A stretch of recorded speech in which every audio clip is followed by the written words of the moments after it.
Desde el establecimiento del videojuego como algo común en la vida cotidiana, los entusiastas de estos y los críticos de los mismos han debatido la pregunta: ¿son los videojuegos arte? La sencilla es sí, pero indaguemos un poco más en por qué lo es. Entender qué es el arte y qué se considera como tal es muy difícil, porque a diferencia de cómo actualmente nos gustaría creer, no todo es cuantificable, por lo tanto no puedes escalar el arte. No puedes poner una calificación diciendo que a partir de cierta nota deja de ser un dibujo y pasa a ser arte. Entonces, ¿qué se considera arte? Para responder a esta pregunta hay que mirar las implicaciones que tiene el arte y cómo interactúa de manera personal. Durante mucho tiempo fui entusiasta de decir que el título de arte te lo otorga el espectador de la obra. ¿Pero esto quiere decir que el creador de la obra no puede considerarla arte? ¿O no es el mismo creador un espectador de su propia obra y por lo tanto darle el estatus de arte? Investigando más sobre qué es arte y qué no, encontré algunas características que nos pueden ayudar a responder esta pregunta. Número 1. La creatividad y la expresión que pueden lograr las personas a través de los diferentes medios. Que el artista cree su obra con alguna intención detrás, principalmente transmitir pensamientos, sentimientos, sensaciones, etc.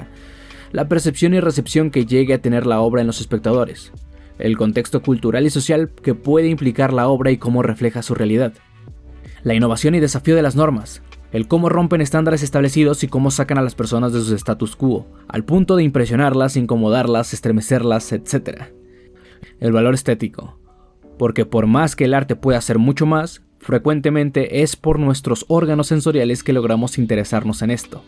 Como vemos, es una lista bastante completa y que claramente hay videojuegos que cumplen con muchos e incluso todas las características de esta. Entonces, ¿por qué sigue el debate? Por tradicionalismo. Es normal que la gente se sienta agredida cuando sus costumbres se ven atacadas. Así, un crítico de arte que siempre ha analizado las clásicas 6 bellas artes puede sentirse incómodo cuando le piden entender una experiencia que no solo mezcla gran parte de estas, sino también le implica imbuirse kinestéticamente. Y aunque parece curioso que una de las características del arte sea ser disruptivo y en contra de los moldes establecidos, y al mismo tiempo a gente que disfruta del arte le cueste tanto aceptar nuevas formas de expresarse. Ya que hemos aclarado qué es el arte y si el videojuego puede serlo, viene la siguiente pregunta: ¿qué videojuegos son arte? Una vez más, la pregunta podría variar de persona a persona, pero me basaré en una cita de Carlos Javier Morales en su artículo Arte y Moral, implicaciones mutuas.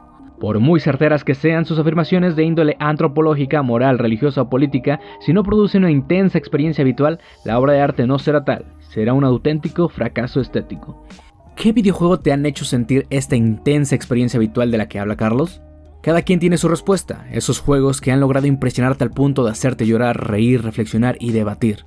Una crítica común es por la duración de los juegos. En ocasiones el mensaje o la sensación se puede perder por el gameplay, y aunque esto pueda ser cierto, como lo dice Dayo con su ya clásica disonancia ludonarrativa, esto no es lo que quiero responder, sino en el hecho de que se ignora que en las demás expresiones de arte también existen esta clase de cortes, como lo puede ser un chiste en una novela o una película de drama, o una mancha que no logras discernir en una pintura y te parece extraña o graciosa.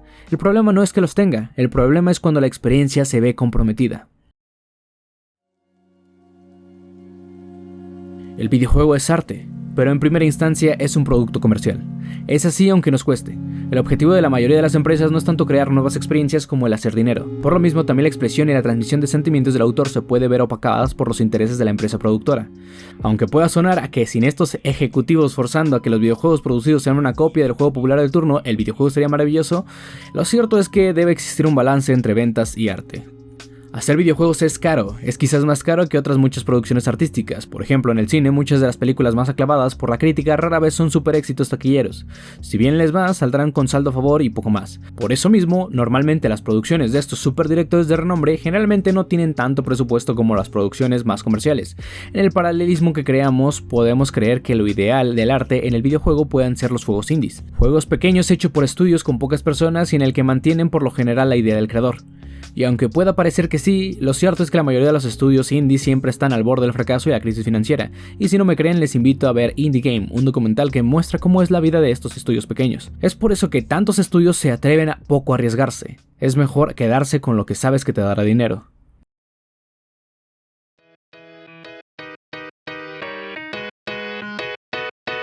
Nintendo es una empresa conocida en el medio por dos cosas: las demandas que mete a cualquiera que use un frame de sus juegos y por la calidad de estos. Es curioso la dualidad que tiene esta como empresa, que por ideas puede parecer bastante tradicionalista, pero a la hora de crear sus obras es uno de los principales referentes históricos en innovación. En esta maraña de aciertos y malas prácticas, alguna vez escuché una afirmación que en su momento creí que era de Miyamoto, pero ahora no puedo verificar la fuente. Esta decía así: así como los videojuegos son artes y el arte no baja de precio, nosotros creemos que como arte que son, no deben devaluarse el videojuego.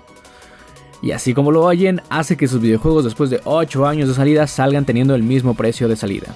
Nos gusta decir que los videojuegos son artes, pero no pensamos en las implicaciones que esto tiene. ¿Qué quiero decir con esto? Una de las condiciones que tiene el arte es que es cultura, y toda la gente tiene que tener acceso a la cultura.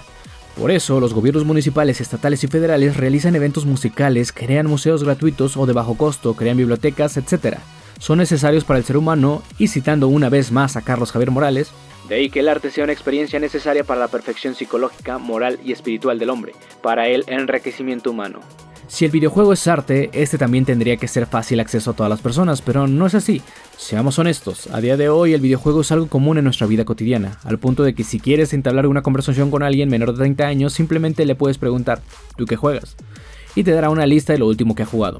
A día de hoy hay muchas opciones baratas e incluso gratis para poder jugar, entonces se ha cumplido, ¿no? El videojuego está ya abierto a todo el público, y aquí está el meollo del asunto: el juego sí, pero el arte no. ¿Me explico? Muchos de los juegos que han sido vanagloriados al punto de tener el estatus de artes no llegan al punto de ser súper accesibles, a menos que sean un éxito de ventas, y como vemos con las políticas de Nintendo, ni siquiera así logran bajar mucho de precio. Por eso recalco mucho que el videojuego es un producto comercial y se trata como tal. Por más que las empresas traten de estar de acuerdo con el usuario en si es arte o si es un deporte, siguen estando los intereses comerciales de por medio. En ese aspecto creo que este mundo es muy pequeño aún.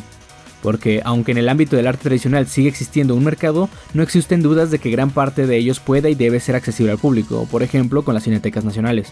De este mismo punto me gustaría hablar un poco sobre la piratería y el papel fundamental que tienen en el fomento de la cultura. La piratería está mal.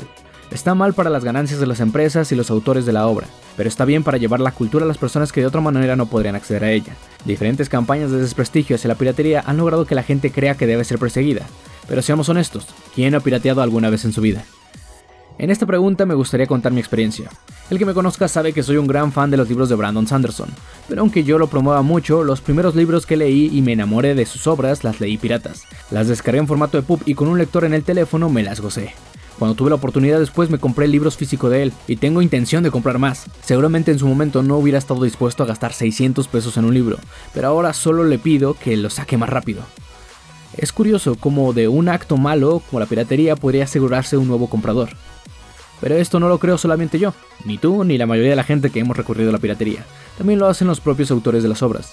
En días recientes vi un TikTok de un chico que le enseñaba a un escritor cómo le había firmado su libro pirata cuando era chico. El autor le dijo que siempre firmaba libros piratas y que no tenía ningún problema con hacerlo, por el hecho de que llevaban la obra a personas que no podrían acceder a su lectura de otra manera. Lo que quiero decir es que en el mundo del videojuego existe un nicho que se dedica a la preservación del videojuego y esto es, como no, haciendo ROMs para computadora. Sin embargo, en diferentes países, principalmente Estados Unidos, esta clase de acciones es penada de manera severa y no es raro ver casos en los que Nintendo mete demandas a los fans más leales de sus obras por hacer cosas así. El videojuego sigue teniendo un estatus muy pobre como arte y cultura, por más que las cabezas de empresas nos traten de decir que lo es, porque son muy pocos los que aceptan las implicaciones que esto conlleva. El videojuego sea cultura lleva al hecho una responsabilidad moral de parte de los dueños de estos.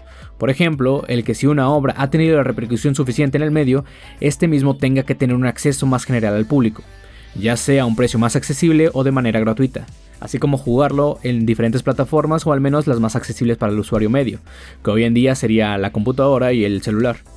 Pero aunque diga que es algo difícil de lograr, ya hay empresas que lo hacen. Por ejemplo, Valve, la dueña de Steam y desarrolladora de videojuegos, desde hace tiempo tienen a Half-Life, su primer juego exitoso y que es importantísimo en el desarrollo del shooter moderno, completamente gratis en su plataforma, así como sus demás juegazos a precios súper accesibles. Quiero dejar en claro que no pido que sean los juegos más nuevos ni mucho menos, pero que juegos de hace 20 años los sigan vendiendo como nuevos cuando ni siquiera hacen un port de calidad Nintendo te estoy viendo a ti, me parece de las prácticas más rastreras y detestables. Sé que aún estamos lejos de tener una biblioteca de videojuegos o algo por el estilo, pero sí creo, como un defensor del juego como medio para expresarse y como cultura, que se debe empezar a tratar como tal y por lo tanto que las obras puedan llegar a más público.